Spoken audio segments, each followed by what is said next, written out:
Hello students, मैं आर्यन कुमार स्वागत करता हूं आपके अपने चैनल ईआरएफ पॉइंट में। तो आज का हमारा टॉपिक है क्लास 10th का प्रश्नावली 2.2 का परिचय लेकर के आए हैं हम। यानी कि 2.2 एक्सरसाइज जो है उसमें हमें क्या पढ़ना है उसके बारे में आपको पहले से थोड़ा बहुत समझाया जाएगा। ठीक है, तो समझते हैं चलिए। तो 2.2 प्रश्नावली जो हमारी है उसमें बहुपद के बारे में बात है। चैप्टर 2 का नाम है बहुपद, तो बहुपद ही पढ़ने हैं हमें। बहुपद में मूलों और गुणांकों में संबंध के बारे में बात करनी है प्रश्नावली 2.2 में। तो बहुपद होता क्या है? तो द्विघात बहुपद का एक व्यापक सूत्र होता है। बहुपद का द्विघात बहुपद का क्या होता है? एक व्यापक सूत्र होता है।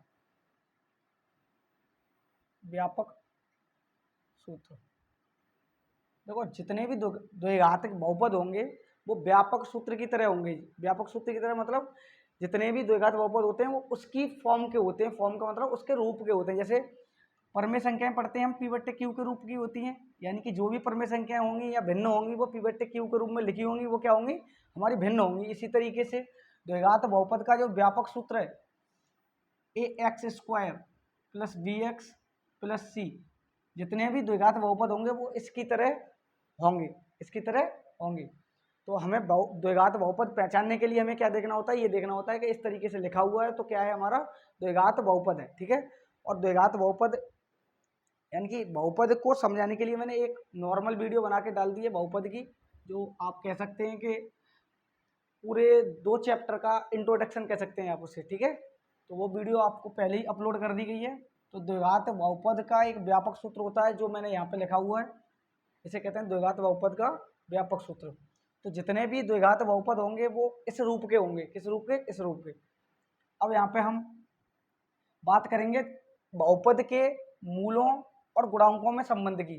तो मूल क्या होते हैं और गुणांक क्या होते हैं वो समझते हैं। तो मूल और गुणांक, मूल और गुणांक क्या होते हैं वो समझते हैं। मूल हम कहते हैं शून्यकों को। मूल मूल किसे कहते हैं? शून्यकों को। तो द्विघात बहुपद में शून्य कितने निकलेंगे? x की घात 2 होती है तो x के 2 मान निकलते हैं जिन्हें हम शून्यक कहते हैं, या मूल कहें तो अल्फा और बीटा मूल कह देते हैं। क्या कह देते हैं? अल्फा और बीटा होते हैं हमारे मूल।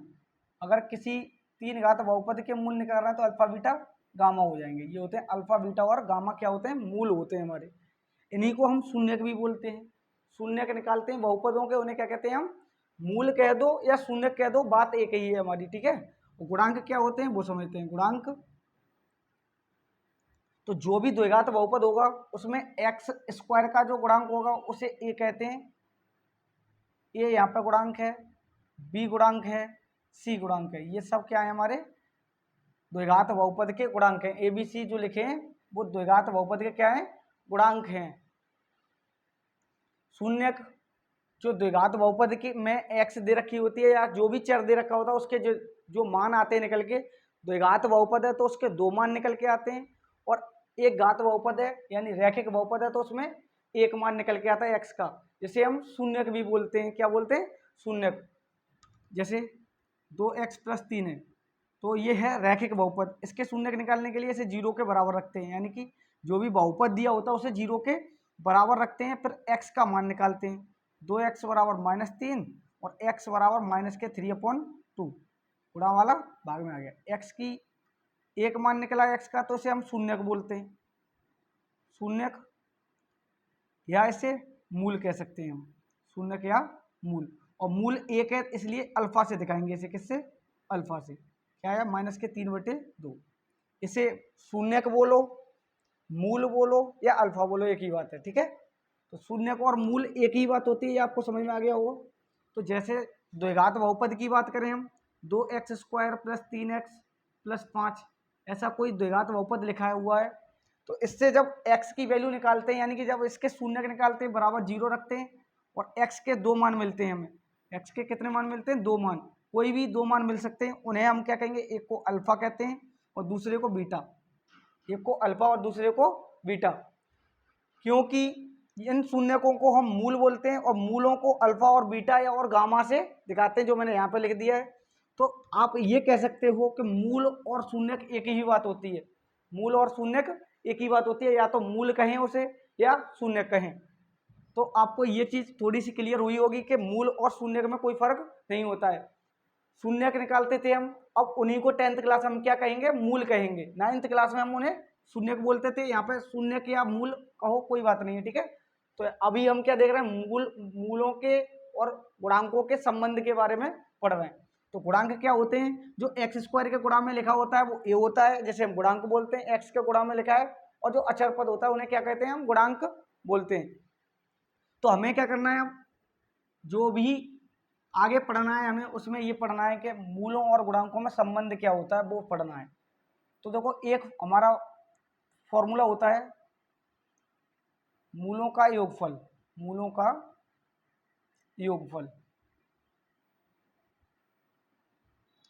मूलों का योगफल बराबर मूलों का योगफल। मूल और शून्यक में, मूल और गुणांकों में संबंध लिखने हैं हमें। किस में लिखना है, मूल और गुणांकों में संबंध। गुणांक क्या होते हैं, जो एक्स स्क्वायर के गुणा में लिखा है, एक्स के गुणा में लिखा है, और जो अचर पद लिखा है उन्हें कहते हैं हम गुणांक।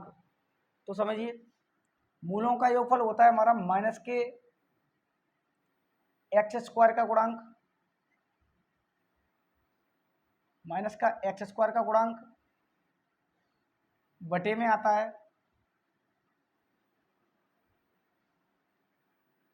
बटे में आता है, सॉरी एक्स स्क्वायर का गुणांक नहीं आता, यहाँ पे आता है माइनस एक्स का गुणांक, माइनस एक्स का गुणांक, और बटे में आता है एक्स स्क्वायर का गुणांक, बटे में एक्स स्क्वायर का गुणांक। यानी क्या हुआ, मूलों का योगफल बराबर होता है माइनस का एक्स का गुणांक बटे में एक्स स्क्वायर का गुणांक। अब अगर इसे हम फॉर्मूले के तौर पर लिखें तो मूल क्या बताया मैंने आपको, क्या क्या होते हैं, अल्फा, बीटा और गामा। अभी हम बात कर रहे हैं किसकी, द्विघात बहुपद की। किसकी, द्विघात बहुपद की बात चल रही है। तो यहाँ पे मूल होंगे अल्फा और बीटा, योगफल की बात हो रही है तो अल्फा प्लस बीटा हो जाएगा। ये अल्फा प्लस बीटा बराबर हमारा फॉर्मूला बन जाएगा एक्स माइनस एक्स का गुणांक क्या है, देखो एक्स का गुणांक क्या होता है व्यापक सूत्र में, बी, तो माइनस बी, और एक्स स्क्वायर का गुणांक क्या होता है, ए। तो ये हमारा एक फॉर्मूला बना मूलों का योगफल का, एक्स वो अल्फा प्लस बीटा बराबर माइनस बी अपॉन ए। एक फॉर्मूला ये बना हमारा। दूसरा होता है मूलों का गुणनफल, मूलों का गुणनफल बराबर, मूलों का गुणनफल बराबर होता है अचर पद बटे में एक्स स्क्वायर का गुणांक, अचर पद बटे में एक्स स्क्वायर का गुणांक। अचर पद क्या होता है, देखो जो ए और बी तो होते हैं वो गुणांक होते हैं एक्स स्क्वायर के और एक्स के, और जो सी होता है वो हमारा अचर पद होता है। वो क्या होता है, अचर पद होता है, जो बाद वाला होता है। तो अब इसे फॉर्मूले के तौर पर लिखें, मूलों का गुणनफल की बात हो रही है तो मूल क्या होते हैं, अल्फा और बीटा। किसमें, द्विघात बहुपद में। तो अल्फा और बीटा गुणनफल की बात हो रही है तो अल्फा बीटा हो जाएगा क्योंकि गुणा हो गया इनका। और अचर पद होता है सी और एक्स स्क्वायर का गुणांक होता है ए। तो ये हो गया मूलों के गुणनफल का एक फॉर्मूला। मूलों के योगफल का फॉर्मूला ये है और मूलों के गुणनफल का फॉर्मूला ये है। मूल और गुणांक में संबंध भी इसी को बोलते हैं, मूलों और गुणांकों में संबंध इसी को बोला जाता है। तो आप लोगों को ये समझ में आया होगा कि किस प्रकार से किसी बहुपद के मूलों तथा गुणांकों में संबंध दिखाया जाता है। फॉर्मूला बन गया हमारा अल्फा प्लस बीटा बराबर माइनस बी अपॉन ए और अल्फा बीटा बराबर सी अपॉन ए। मूलों के योगफल और मूलों के गुणनफल में संबंध दिखा दिया। किस किस में संबंध है, मूलों में और गुणांकों में। ये जो ए और बी आए हैं या सी अपॉन ए आया है यहाँ पे, ये तो गुणांक हैं, और ये इधर की साइड अल्फा और बीटा आए हैं वो क्या है, हमारे मूल हैं। तो मूल और गुणांक में क्या हो गया, ये संबंध हो गया। अब आपको एक चीज और समझते हैं, देखिए जो द्विघात बहुपद होता है a x square plus b x plus c, ये होता है द्विघात बहुपद। और ए एक्स प्लस बी ये रैखिक बहुपद, और a x cube plus b x square plus CX plus D, ये हो गया त्रिघात बहुपद। ये त्रिघात बहुपद का व्यापक सूत्र है, ये द्विघात बहुपद का व्यापक सूत्र है, ये रैखिक बहुपद का व्यापक सूत्र है। लेकिन हम ज्यादातर जो पढ़ते हैं वो द्विघात बहुपद पढ़ते हैं, क्योंकि आगे जो चैप्टर है हमारा वो द्विघात समीकरण है, इसीलिए इससे ज्यादा फोकस किया गया है, इन पर बहुत कम ना के बराबर फोकस किया गया है। तो हमें ज्यादातर जो पढ़ना है वो द्विघात बहुपद के बारे में पढ़ना है। किसके बारे में पढ़ना है? द्विघात बहुपद के बारे में पढ़ना है। तो द्विघात बहुपद के मूलों का योगफल माइनस बी अपॉन ए हो गया, और मूलों का गुणनफल हो गया अल्फा प्लस अल्फा बीटा बराबर सी अपॉन ए। तो जल्दी से नोट कर लीजिए इसे। उसके बाद एक फॉर्मूला और है जो हमारा त्रिघात बहुपद के लिए है। किसके लिए? त्रिघात बहुपद के लिए। जल्दी से नोट कीजिए।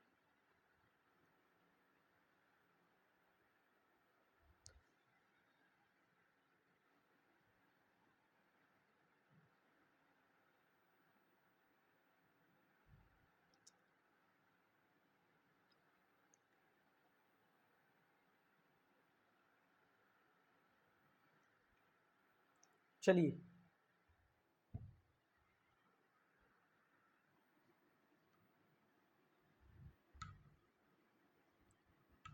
अब देखते हैं त्रिघात बहुपद। लेकिन ज्यादा यूज तो है नहीं है, लेकिन हमें लिखना तो है, समझना भी है।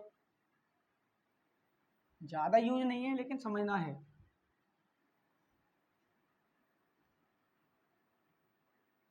त्रिघात बहुपद का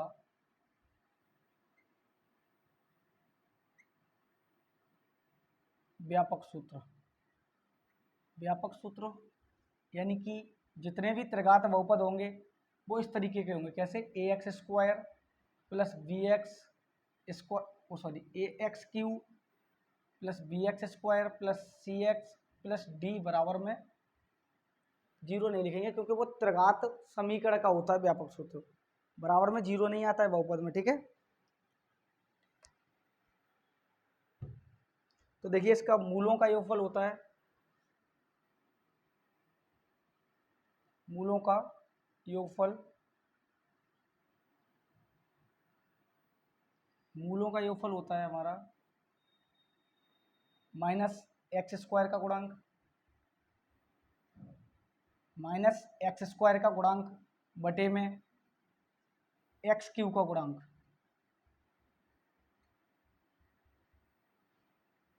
एक्स स्क्वायर का गुणांक बटे में एक्स क्यू का गुणांक।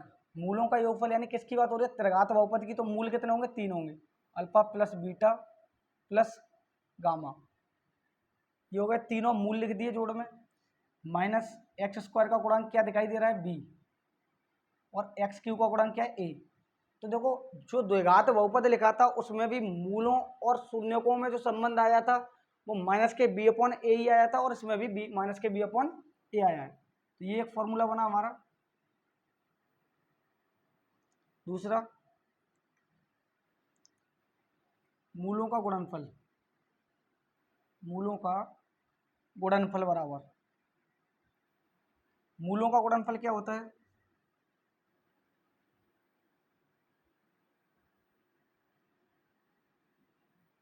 मूलों का गुणनफल बराबर होता है हमारा एक्स का गुणांक, एक मिनट, एक्स का गुणांक बटे में एक्स क्यू का गुणांक, एक्स का गुणांक बटे में एक्स क्यू का गुणांक। तो मूलों का गुणनफल यानी कि मूल कितने होते हैं? 3, अल्फा बीटा और गामा। गुणनफल है तो तीनों का गुणा हो गया, और एक्स का गुणांक क्या दिखाई दे रहा है आपको? सी, और एक्स क्यू का गुणांक ए। तो ये हो गया हमारा फॉर्मूला, बन गया सी अपॉन ए। तो देखिए, जो द्विघात बहुपद में थे वही इसमें सेम, कोई बदलाव नहीं है, लेकिन इसमें जो व्यापक सूत्र है वो थोड़ा अलग होता है। एक और तीसरा इसका फॉर्मूला भी होता है, जिसे हम ऐसे ही डायरेक्ट लिखेंगे। ठीक है,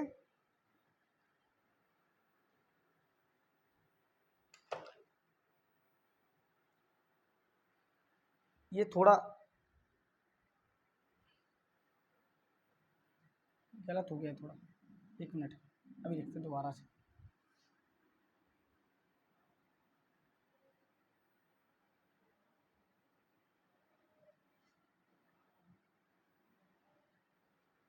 मूलों का गुणनफल बराबर होता है हमारा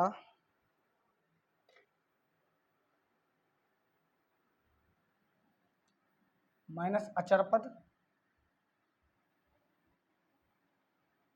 बट्टे में एक्स क्यू का गुणांक।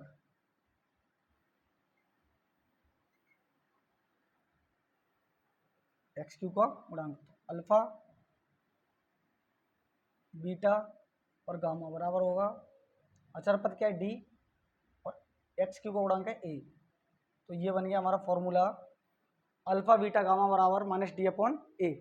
एक तीसरा फॉर्मूला भी होता है जिसे डायरेक्ट ऐसे ही ध्यान में रखना होता है हमें, alpha beta plus beta gamma plus gamma alpha बराबर सी अपॉन ए बराबर होता है सी अपॉन ए। ये फॉर्मूला आपको डायरेक्ट ऐसे ही ध्यान रखना है, कहीं इसका यूज शायद है 10th क्लास में तो है नहीं है, आगे की क्लासों में शायद देखने को मिले, इसलिए आपको लिखा दिया गया है। ठीक है, तो ये आपको थोड़ा ध्यान में रखना है। ज़्यादातर आपको जो ध्यान में रखना है वो द्विघात बहुपद के बारे में ध्यान में रखना है।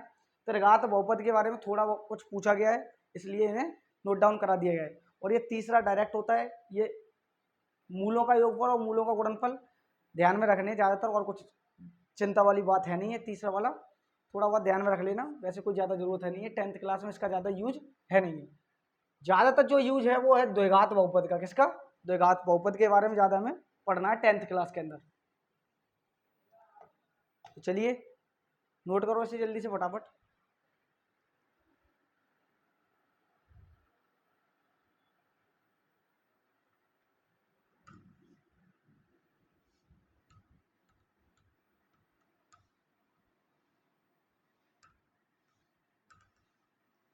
आगे समझते हैं कि द्विघात बहुपद जब मूल हमें दे रखे होते हैं, जब हमें मूल दे रखे होते हैं तो द्विघात बहुपद किस प्रकार से बनाते हैं, ये चीज़ और आपको समझनी है। उसके बाद आपका ये आज का ये क्लास परिचय वाली जो क्लास चल रही है हमारी वो समाप्त होगी। तो हमें समझना है अब ये बहुपद के मूलों और गुणांकों में संबंध हम समझ चुके हैं। अब हमारा जो चलेगा वो है द्विघात बहुपद बनाना। द्विघात बहुपद बनाना, और बनाएंगे किससे द्विघात बहुपद? जब हमें मूलों का योगफल और मूलों का गुणनफल दे रखा होगा तब द्विघात बहुपद कैसे बनाते हैं। जब मूलों का योग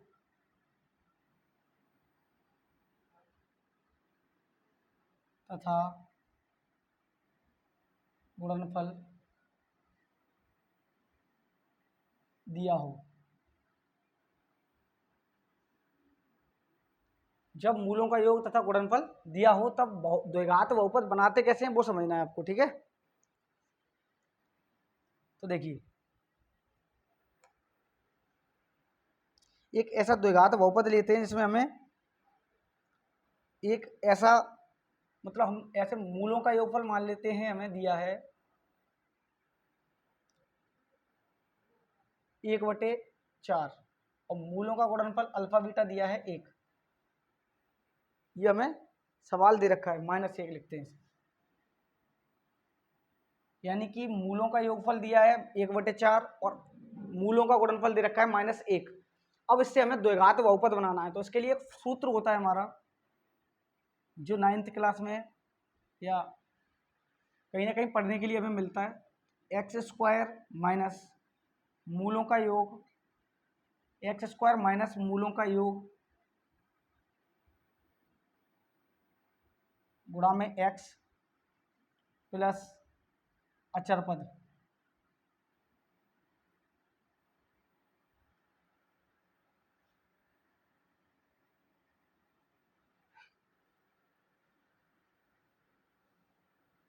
सॉरी, अचर पद नहीं, यहाँ पे आता है मूलों का गुणनफल।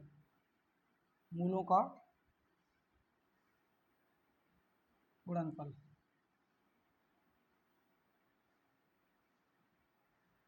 x² माइनस मूलों का योग गुणा में x प्लस मूलों का गुणनफल और बराबर में 0।